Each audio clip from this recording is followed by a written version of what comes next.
Alright, welcome back for another episode of The Cap. And today we're going to be looking at the brand new chapter of DanDaDan, chapter 166. So, let's not waste any time getting right into it. Alright, we got Momo over here. It's true, this grain of rice is like a mochi ball, just like it. I'm going to be completely full off 2 grains. Momo, want some meat? No thanks. Oh man, I really wanted some ramen though. If you want some, I'll make it. Nah, the second I eat 2 centimeters of a noodle, I'll be full anyway. That's funny. Vamola, water please. Here you go. Easy now. Oh my god, just drenched her. Oof. Oh no, I let out too much. Boy, careful, it's water. The surface tension alone could drown me. Oh my goodness. The water is sticking to her? Because when you're that size, the surface tension that's droplets stick to her. That's something I never thought about. That's pretty interesting actually. Is this what it feels like to be an astronaut? How nice, Momo. It looks like you're having fun. This is no fun at all. I sure am lucky I don't have to go to school though. Off to sleep. Oh, you're going to school, alright. Damn, that's crazy work. Ha, you're behind in your studies, ain't you? You may be little, but don't go thinking you're getting out of everything. What kind of old fart are you? Shall I take you in my backpack? I'm not a toy. And don't let anybody else see it, cause you'll cause a panic. Don't send me to school then. Show me your report card first. See you later. She said D's get degrees. What you mean? Huh? You're coming to school? That's so totally hilarious. Hey, I'm not some freak show. Miss Ayase, are you really coming to school? My grandma wouldn't shut up about me having to study. I don't want other people to see me, so quit drawing so much attention. Shoo, shoo. It will certainly be a problem if anyone saw you. But Mola looks so happy. She always looks so happy. I like that. Oh my gosh. Miss Ayase, what's up? You're way too out in the open. Really? And you're speaking too loudly. I made Momo stationary myself. She's so proud of herself. Oh my god. All you did was cut up a notebook. Keep her voice down. And Vamola, try to do a bit more to hide her, please. Oh no. But then it's hard to see up front. Miss Ayase, don't you get the situation you're in? Oh, I get it. Yo ho, stop. Miss Ayase, hey there. Yo, Okarun is shook, dog. This man's face is actually hilarious. I can't. Were you talking to me? No, I wasn't. Why she just ruined this man's entire fantasy in his head? Sorry. See that? He never noticed me at all. Please stop. What happens if someone does notice you? This must be a bit what it's like to be a fairy, don't you think? That's a well-known paranormal thing. Legends about fairies. Fairies? They're actually everywhere. You just can't see them because you're not trying to see them. Apparently, if you strain your eyes and stare really hard, you can.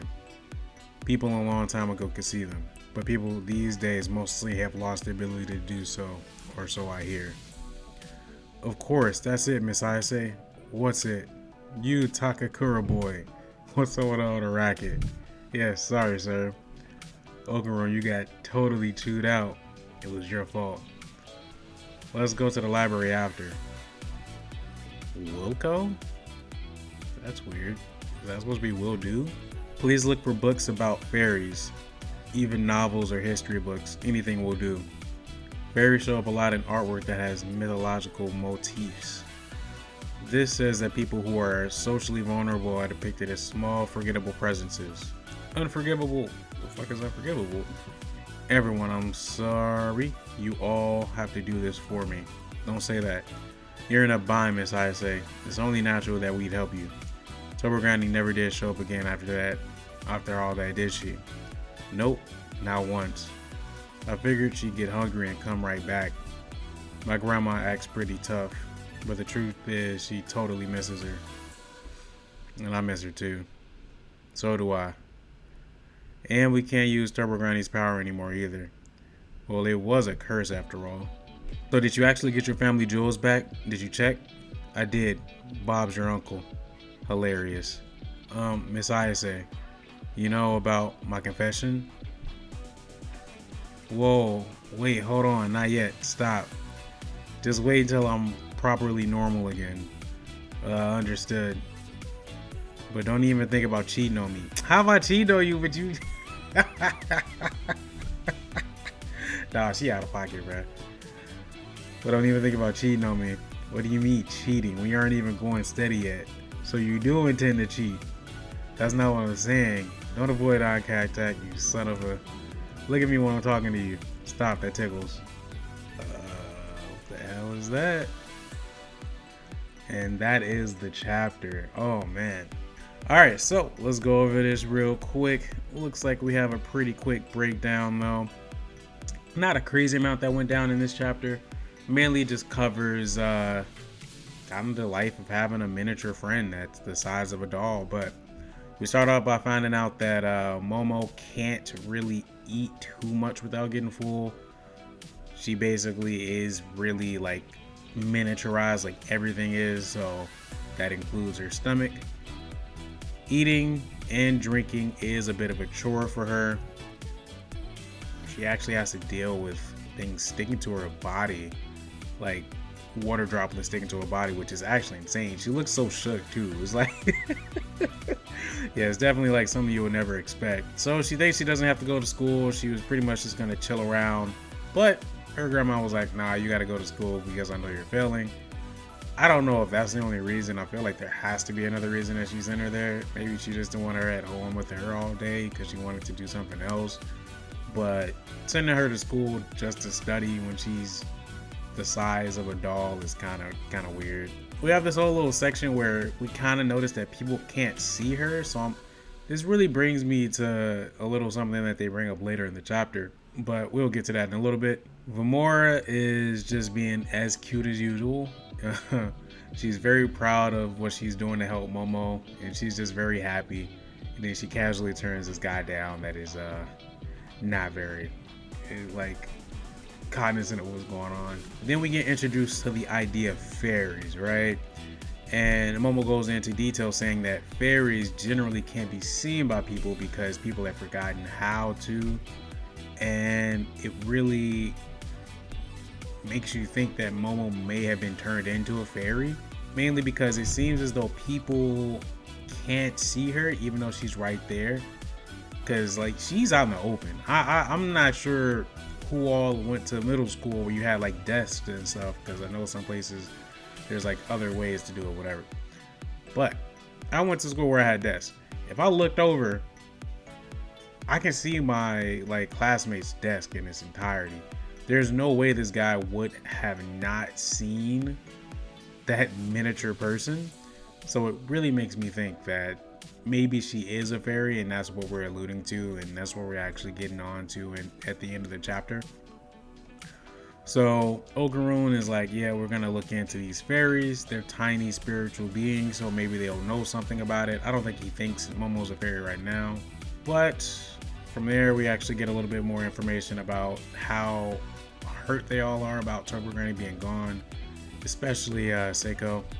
Second to last, we get this little moment between Big Okarun and Lil Momo, and she basically is like, you know, you gotta tell me that you love me when I'm normal and don't cheat on me. He's like, how am I gonna cheat on you? We're not together. And then she's like, so you are gonna cheat on me. I thought that was hilarious. Just great interaction right there. So they have a little bit of a spat, and then at that same time, Momo sees this very disturbing little figure, little creature in the background that just looks kind of off, you know? It's like one of those things that you see and you're just like, nah, I didn't see that. I'm gonna keep moving, you know? That's how it looks. But overall, really good chapter. I think that this is a great arc that we're in right now. I would give this one like an 8 out of 10. Moves the story forward, gives us some really funny moments, gives us some lovable moments with all of our characters. So what more could you really ask for? I'm really interested in seeing where this ends up going, because honestly I can't really predict too much. I mean, it seems as though Momo's like a fairy or some kind of she's transformed into a different kind of a spiritual being. I don't think that it's just that she's shrunk. So that opens up a lot of questions. That opens up a lot of possibilities. And honestly, there's so many that I don't know which one to hang on to. But great chapter nonetheless. If you like this video, go ahead and leave a like down below.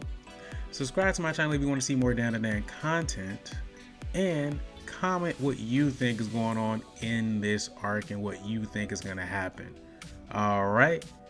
Thanks for watching. Peace.